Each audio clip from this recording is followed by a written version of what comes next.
12th खत्म होते ही आपके पास गवर्नमेंट जॉब्स के कई सारे एग्जाम्स देने के रास्ते खुल जाते हैं, यानी अपने जीवन को सुधारने के लिए बहुत सारे ऑप्शंस मिल जाते हैं। 12th के बाद सही मेहनत करके आप अपने जीवन में परिवर्तन ला सकते हो, लेकिन ये तभी होगा जब सही नॉलेज हो कि क्या करना है और कैसे करना है। अगर आप गवर्नमेंट जॉब्स के एग्जाम्स देने के बारे में सोच रहे हो या तैयारी कर रहे हो तो आज का ये वीडियो आपके लिए बहुत इंपॉर्टेंट है, क्योंकि अक्सर 12th के बाद बच्चों को कोई आइडिया नहीं होता है, कोई नॉलेज नहीं होता है कि क्या करना है, कैसे करना है। बस वो तैयारी शुरू कर देते हैं और मेहनत करते रहते हैं, लेकिन ऐसे में कभी भी उन्हें सफलता नहीं मिलती है। देखो, लाइफ में कुछ कर गुजरने के लिए सही डायरेक्शन का होना बहुत जरूरी है, और अगर सही डायरेक्शन ना हो तो सफलता मिलना बहुत मुश्किल है।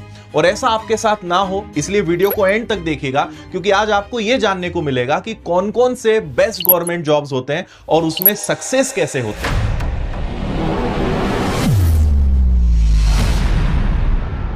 देखो, सबसे पहले कॉमन मिथ हम ब्रेक करते हैं। कई लोग सोचते हैं कि गवर्नमेंट जॉब्स के लिए ग्रेजुएशन डिग्री यानी बैचलर डिग्री होना कंपलसरी है, तो ऐसा बिल्कुल नहीं है। अगर आपने 12th कंप्लीट कर लिया है, पास हो किसी भी सब्जेक्ट से, तो आपके सामने बहुत सारी अपॉर्चुनिटीज हैं। जैसे डिफेंस सेक्टर में एनडीए, सीई आपने सुना होगा, या बीएसएफ, सीआईएसएफ, सीआरपीएफ में आपको कांस्टेबल बनना है। एसएससी में सीएचएसएल, एमटीएस के एग्जाम्स होते हैं जहां असिस्टेंट लेवल के रोल्स आपको मिल जाते हैं, या रेलवे में ग्रुप डी होता है, एनटीपीसी होता है जहां पे टिकट क्लर्क आप बन सकते हो। पुलिस कांस्टेबल के लिए केवल 12th कंप्लीट होना चाहिए, और ऐसे कई सारे ऑप्शंस हैं जिनमें सिर्फ 12th पास किसी भी सब्जेक्ट से हो वो मांगा जाता है। लेकिन अगर आपको इससे भी बढ़कर और अच्छे ऑप्शन चाहिए तो दूसरा रास्ता है, ग्रेजुएशन के साथ आप एग्जाम्स की तैयारी कर सकते हो, जो कई सारे लोग प्रेफर भी करते हैं और करना भी चाहिए। जैसे UPSC, state PCS exams, SSC CGL, bank PO और भी ऐसे कई एग्जाम्स हैं जिनके लिए ग्रेजुएशन कंपलसरी है। तो आपकी ग्रेजुएशन की डिग्री सिर्फ एक कागज का टुकड़ा नहीं है, ये एक पावरफुल की है जो हाई लेवल गवर्नमेंट जॉब्स के एग्जाम्स को अनलॉक करती है। तो मैं आपसे यही कहूंगा कि पहले अपनी जरूरत को समझिए और अपने लिए एक बेस्ट डिसीजन लीजिए। देखिए, ग्रेजुएशन तो आपको करना ही है, इसमें कोई दो राय नहीं है, और उसके साथ साथ भी आप एग्जाम्स की तैयारी कर सकते हो। हालांकि इसको मैनेज करने में थोड़ी दिक्कतें आती हैं, लेकिन उसके सॉल्यूशंस पे भी हम आगे बात करेंगे। यहां तक क्लियर है तो अब थोड़ी कॉलेज की बात कर लेते हैं, जो कुछ बच्चों के प्रिपरेशन के बीच में आ सकती है। तो ग्रेजुएशन के साथ अपनी प्रिपरेशन को कैसे बैलेंस करें? सबसे पहले अगर पॉसिबल हो तो ऐसी डिग्री चुनो जिसका सिलेबस आपके टारगेट गवर्नमेंट एग्जाम्स के सिलेबस से अलाइन करता हो। जैसे आर्ट्स वाली डिग्री में हिस्ट्री, पॉलिटिकल साइंस, इकोनॉमिक्स ऐसे सब्जेक्ट्स होते हैं जो एसएससी, यूपीएससी के जनरल स्टडीज के सिलेबस में काम आ जाएगा। या फिर अगर बैंकिंग में जाना है तो आर्ट्स के बदले आपके लिए बीकॉम की डिग्री ज्यादा कारगर होगी। तो ये काफी कॉमन प्रैक्टिसेस हैं जो स्टूडेंट्स अक्सर प्रिफर करते हैं।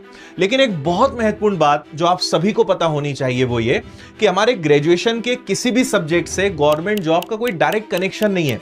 यानी ऐसा कहीं रूल नहीं है कि बैंकिंग की तैयारी करने के लिए बीकॉम कंपलसरी है। आर्ट्स वाला बच्चा या साइंस वाला बच्चा भी बैंक में सिलेक्शन ले सकता है, या बीकॉम वाला यूपीएससी, एसएससी के एग्जाम दे सकता है। तो किसी भी डिग्री का किसी भी एग्जाम से कोई कनेक्शन नहीं है, सिर्फ ग्रेजुएशन होना चाहिए पास, आप लगभग सभी गवर्नमेंट जॉब्स के एग्जाम दे सकते हो। तो इसीलिए ये कोई बहुत चिंता का विषय नहीं है। बस ग्रेजुएशन में ऐसा सब्जेक्ट ले लीजिए जिससे आप एग्जाम्स की प्रिपरेशन भी कर पाए और आपका ग्रेजुएशन भी कंप्लीट हो जाए, क्योंकि टाइम मैनेज करने के साथ साथ हमें एक इफेक्टिव प्रिपरेशन भी करनी है, वो हमारे लिए बहुत इंपॉर्टेंट है। तो आप अपने वक्त को बहुत अच्छे से यूटिलाइज कर सकें, इसके लिए कुछ बहुत इंपॉर्टेंट चीजें बताने जा रहा हूं, हो सके तो नोट डाउन कर लेना। अब चाहे आप 12th वाला रास्ता चुने या डिग्री वाला, एक चीज जिसमें कॉम्प्रोमाइज नहीं हो सकता है वो है स्ट्रॉन्ग फाउंडेशन। अगर आपकी जड़ें कमजोर होंगी तो आंधी आते ही गिरोगे, इसमें कोई दो राय नहीं है। तो अगर आप जानते हैं कि जड़ें कमजोर हैं तो उसे मजबूत करने पे काम शुरू करो,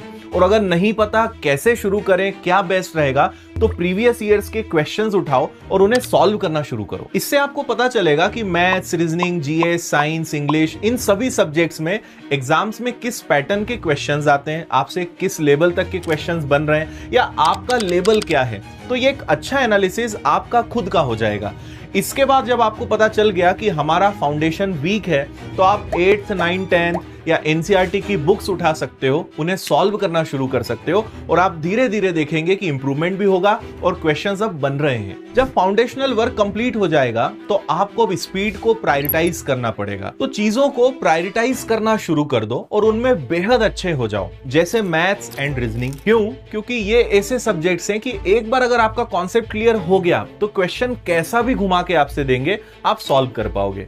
जबकि दूसरे ऐसे सब्जेक्ट जैसे जनरल नॉलेज, ये थ्योरी बेस्ड सब्जेक्ट हैं, आप इनको जितना पढ़ेंगे आपको लगेगा कम है और इनमें कुछ ना कुछ नया आता ही रहता है। रीजनिंग में आप श्योर शॉट हाई स्कोर कर सकते हो क्योंकि इसमें रटने का कोई काम ही नहीं है। एक बार लॉजिक समझ में आ गया तो भूलने का कोई चांस नहीं। सेम केस मैथ्स के साथ भी है। अगर कॉन्सेप्ट्स क्लियर कर लिए और अच्छी प्रैक्टिस कर ली तो आप इसमें भी हाई स्कोर कर सकते हो। तो सबसे पहले कैलकुलेशन की स्पीड बढ़ाओ, रेशो, परसेंटेज, ये ऐसे फंडामेंटल टॉपिक्स हैं, इनको सबसे पहले स्ट्रॉन्ग करो और एक बार आपने इनमें महारत हासिल कर ली तो अपने आप बाकी सारे चैप्टर्स आपसे इजीली बनने लगते हैं। तो बस सही से इन्हें टाइम दीजिए। एक बार आपको अपनी स्ट्रेंथ और वीकनेस पता चल गई तो उस हिसाब से टाइम अलॉट करिए। और मैथ्स और रीजनिंग हाई स्कोरिंग सब्जेक्ट्स हैं तो इन्हें डेली ज्यादा टाइम देना है। एग्जांपल के लिए एक फुल टाइम एस्पिरेंट्स 3 से 4 घंटे मैथ्स को, 2 से 3 घंटे रीजनिंग को और बाकी time English, current affair, GS को देता है। ये सब करने की आपको एक डेली हैबिट डेवलप करनी पड़ेगी और यही हैबिट आपके गवर्नमेंट जॉब के सपने को पूरा करेगी। आपने सुना होगा कि बूंद बूंद से घड़ा भरता है, आपके साथ भी वही केस है। आपको अपने नॉलेज को हर दिन बूंद बूंद करके भरना होगा। तो डेली हैबिट्स में करना क्या होगा? सबसे पहले अपने करंट अफेयर्स या वर्बल एबिलिटी को सुधारने के लिए रीडिंग की हैबिट अभी से डालो। आप ऑनलाइन आर्टिकल पढ़ सकते हो या कोई अच्छा न्यूज़पेपर जैसे द हिंदू, इंडियन एक्सप्रेस, इन्हें पढ़ने की आदत जरूर डालो। इसके लिए आप डेली 20 से 30 मिनट्स भी निकाल लोगे तो इनफ है। इसके बाद सबसे इंपॉर्टेंट चीज है कंसिस्टेंट क्वेश्चन सॉल्व करने की हैबिट डेवलप करना। इसमें कोई कॉम्प्रोमाइज नहीं चलेगा। हाँ, कुछ इमरजेंसी आ जाए तो अलग बात है, लेकिन आपको एक fix number of questions daily solve करने की हैबिट बनानी है और उस नंबर को धीरे धीरे बढ़ाते भी जाना है। जैसे एक टारगेट सेट कर लो कि एक दिन में कितने क्वेश्चंस कर सकते हो। फॉर एग्जाम्पल, आपने सोचा कि मैथ्स के 20 सवाल मुझे डेली सॉल्व करने हैं। आप 20 से 25 days 20 questions per day solve करते चलो, फिर इसके बाद 30 क्वेश्चंस पर डे का टारगेट बना लो। तो ऐसे कब आप 20 से 30 क्वेश्चन, 30 से 40 क्वेश्चंस पे शिफ्ट हो जाओगे आपको पता भी नहीं चलेगा। इससे सबसे बड़ा फायदा है कि आप अपनी प्रोग्रेस को ट्रैक कर पाओगे और अपनी स्पीड और एक्यूरेसी को भी इंप्रूव कर पाओगे। अब इसके बाद एक रिवीजन का बहुत प्रॉपर सिस्टम बना लो। रिवीजन 3 प्रकार से होता है। एक होता है डेली रिवीजन, एक होता है वीकली रिवीजन, एक होता है मंथली रिवीजन। आपने आज जितना भी पढ़ा है सोने के पहले आपको एक बार पूरा रिवाइज करना है। इस पूरे वीक में जो पढ़ा है संडे को आपको उसको रिवाइज करना चाहिए। ऐसे पूरे महीने में जो आपने पढ़ा है उसको किसी एक दिन निकालकर पूरे मंथ का रिवीजन कर लो। इससे आप जो भी पढ़ोगे ना वो आपके दिमाग में हमेशा रहेगा और आप हर चीज को साथ में लेकर चल पाओगे। अगर कुछ मिस हो रहा है या कुछ भूल रहे हो तो वो भी पता चल जाएगा और उसके अकॉर्डिंग आप प्लान बना पाओगे। और यही डेली हैबिट इस वीडियो का आखिरी पॉइंट है। आपको डेली सोने के पहले या सुबह उठते से ही अपने पूरे डे को प्लान करने की बहुत ज्यादा जरूरत होती है। देखिए, स्टूडेंट 2 प्रकार से स्टडी करते हैं। कुछ लोग मूड के हिसाब से पढ़ते हैं कि आज क्या मन कर रहा है, चलो ये पढ़ लेते हैं। दूसरा होता है एक टारगेट ओरिएंटेड स्टडी कि मुझे इस महीने में ये टास्क पूरा करना है या इस वीक में करना है। उसके लिए आज छोटे छोटे स्टेप्स लेने पड़ेंगे।